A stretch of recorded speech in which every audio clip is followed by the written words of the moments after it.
Read a very interesting article this morning in the USA Today. Yes, according to the USA Today, the secret to getting wealthy has never been more simple. Folks, this from USA Today. The secret to wealth is buy stocks, buy real estate, and time. Does that sound familiar? We've been talking about the 3-step wealth process for quite a while on this channel. Again, if you don't recall, step 1, create discretionary income. That discretionary income becomes seeds for you to become an elite investor and then deploy said capital. That is step 2. And then, of course, step 3 is it takes time, aka a decade. The USA Today article was referencing a survey from Empower Financial. Empower Financial does a yearly survey that tries to identify where different generations or age groups are. And in this particular article, it talked about average. Now, you got to remember, sometimes financial literature confuses average or median, or maybe the reader or consumer doesn't understand the difference between average and median. Again, in this report, we are talking average. Why is that important? Because when you talk average, the extremes pull in different directions. In this case, extreme wealth, such as billionaires, will pull this average higher. And I think that is what happened in this report. Why do I say that? Well, according to this article, the Empower Financial Services, as of October 2025, the average 50-year-old, so 50 to 59, is worth $1.4 million. Now, when I read that line in the article this morning, I almost fell out of my chair because I don't know about you, but I don't think there's a chance in hell that the average 50-year-old walking around is worth 7 figures. But then I remembered we are not talking median, we are talking average. So when you have, 50 billionaires, 1,000 billionaires that are in their 50s, of course, this number gets skewed higher. What does it say about 60-year-olds? Well, 60-year-olds, again, 60 to 69, you have an average net worth of slightly more at 1.6 million. And then finally, the average 20-year-old. The average 20-year-old is worth 127K. Again, I think that is an interesting number that is likely skewed by million and billionaire 20-year-olds, again, 20 to 29. But again, this is just, sometimes we got to be very careful, average and median. This one clearly is average. We do have some more insight on some announcements coming from President Trump. President Trump on Wednesday looks to be making an announcement that Americans can start using their 401k to borrow against it, extract funds to buy homes, primary residence. Today, this can be done, but you do pay a 10% penalty. It looks like that is going to be waived or removed. So just another demand generation for folks. And if you're looking to buy your home, you could tap into your 401k to use that as your down payment. Peter Schiff, and frankly, more and more folks are pointing at the Japanese bond market. Again, it ripped yesterday. The Japanese bond is rising fast and seemingly going parabolic. You actually heard Dan Bird and I talk about this yesterday. The spread between the Japanese bond and the U.S. bond market is starting to narrow. We are getting closer and closer to perhaps the yen carry trade truly blowing up. If it were to blow up, it could be very bad for the U.S. stock market, frankly, bad for lots of U.S. assets. As yen get repatriated to Japan, Japan starts selling bonds, the price falls, and interest rates rise dramatically. Not sure if you saw the 10-year note, but it's up 6 basis points since it closed on Friday. So again, something that it is lurking in the corners. The Japanese yen carry trade could be rearing its ugly head shortly. We are getting more and more numbers about the U.S. housing market in 2025, and it looks like, according to Zillow, the U.S. housing market was up a whopping 0.1% in 2025. Folks, that is a flat real estate market. It's exactly what I thought would be coming. I do want to let you know that on a real versus nominal basis, that is actually a negative number, because inflation for 2025, let's call it 2.5%. Let's call it 3%. So again, if you had inflation of 3% and you had a nominal print of 0.1, housing actually did not keep up with inflation. So it's a negative 2.9 in this example. So again, but on a nominal basis, it was flat. Don't know if you have seen this trend on social media. It certainly hit my radar yesterday as I was running. A lot of people are talking about 2016. Lots of people are posting pictures of them and their relationships and what they were doing in 2016. I actually think that's, I don't know, cute maybe.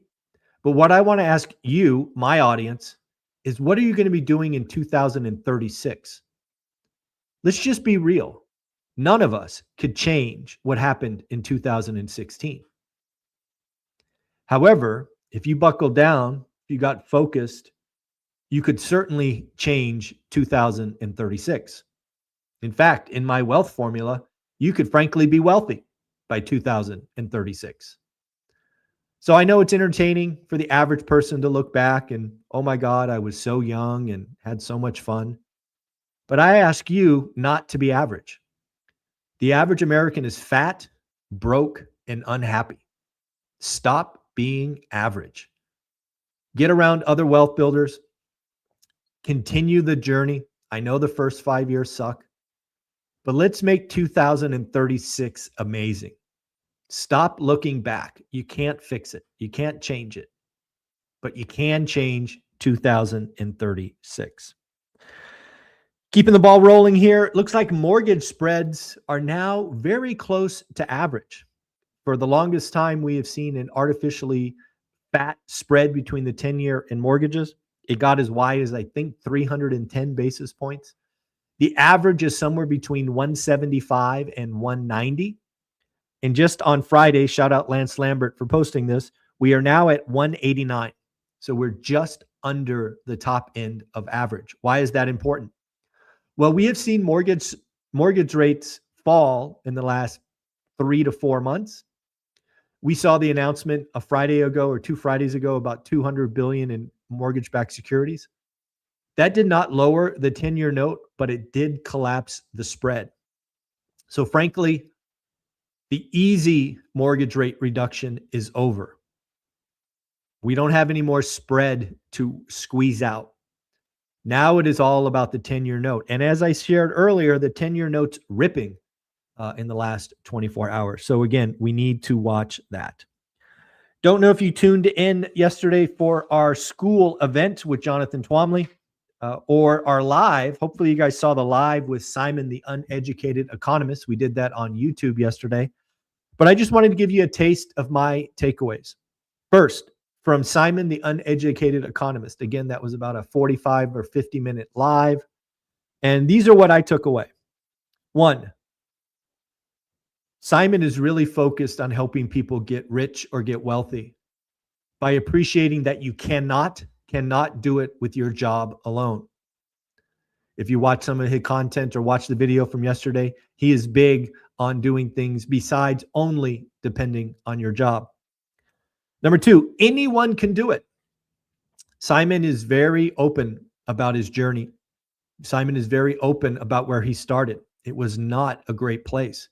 He was raging against the machine. He didn't believe it was possible. He thought the machine was out to get him. It wasn't until Simon took personal accountability, personal ownership, and started to march the path that he became wealthy.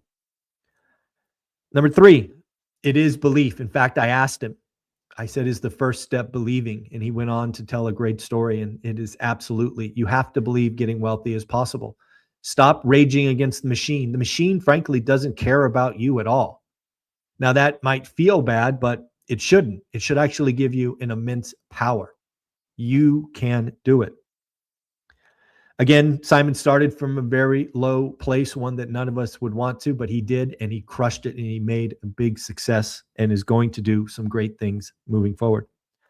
Next, the job is a key, not a prison. Simon went on to tell a story about insurance and vacations and this and that. And the job is the key, but you've got to do more. And then finally, I asked him point blank if he believed that inflation was a feature and not a bug. He thought about it for a minute and said, if you would have told me that 2 years ago, I would have yelled and screamed and not agreed. But he goes, today, I get it. It's absolutely true. Moving forward, talking about Jonathan Twomley. Now, this session is only available in school. Again, Jonathan Twomley is a syndicator. He's done big apartment deals, done some boutique hotels. The takeaways I had from Jonathan Twomley is multifamily and single family are not the same, right? Building a portfolio of single families and then switching to multifamily, that is not apples and apples, right? They may be both real estate, but managing an apartment building is very different than managing single family homes. Next, if you already have a working model, a proof of concept, you've already built a portfolio, double down on what's working. We had several questions about folks going, hey, is it time for me to leave singles and go to multifamily? And Jonathan was very clear. If your model is working, double down, keep moving forward. There's nothing magical about multifamily. We talked a lot about partnerships. Lots of folks have money. Some folks have time. But we talked a lot about partnerships and what you should be doing before any money or time is exposed. We joked about the bigger the name, the lower the return. Again, there are plenty of syndicators that have their properties going to zero. Lots of lost money out there. And then finally, Jonathan talked about how he pivoted from multifamily, which was overpriced, to boutique hotels with seller financing and the like. And just so you know, if you are in our school community, we've got our next Sunday session scheduled with Rich Somers from the Somers Report. He has an amazing podcast. He was an air traffic controller that now is doing boutique hotels. So we're going to talk to him next Sunday, 8 a.m. Join school, get in there. Also, don't forget, if you want to stream our Vegas event, which is less than a month away, join school today. You're going to pay for a month.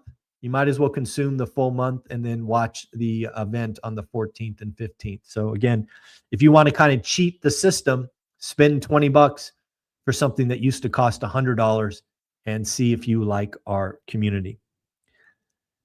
What else? Let's talk about Greenland, and we'll close on this. It looks like the president wants Greenland. There are conversations, communications with Denmark and the like. It's hard to tell whether it's going well or not, but it looks like it's going to get messy before it gets better. It looks like President Trump has issued a 10% tariff starting February 1st on the EU, followed by it rising to 25% on June 1st. The EU is not sitting tight. They actually might be deploying their anti-coercion instrument called the trade bazooka. What the heck is a trade bazooka? Apparently, the EU has adopted a model that would block access, in this case from Americas to their market. It would impose expert controls to America. It's funny, this anti-coercion instrument was actually put in place for China, but it looks like there's talks about deploying it on the US. So again, things are going to get messy before they get better. All right, folks, I hope you have an amazing day. That is the daily financial news for Sunday, the 19th. We will once again do this live tomorrow. Or it's not Sunday, it's Monday. Man, it's great not knowing what day it is. I got to tell you, it's Monday. So again, Monday, the 19th, Martin Luther King Day. Hope you're enjoying your day off. And we'll be back tomorrow, Tuesday at 7:30 a.m. Take care. Have fun. Peace.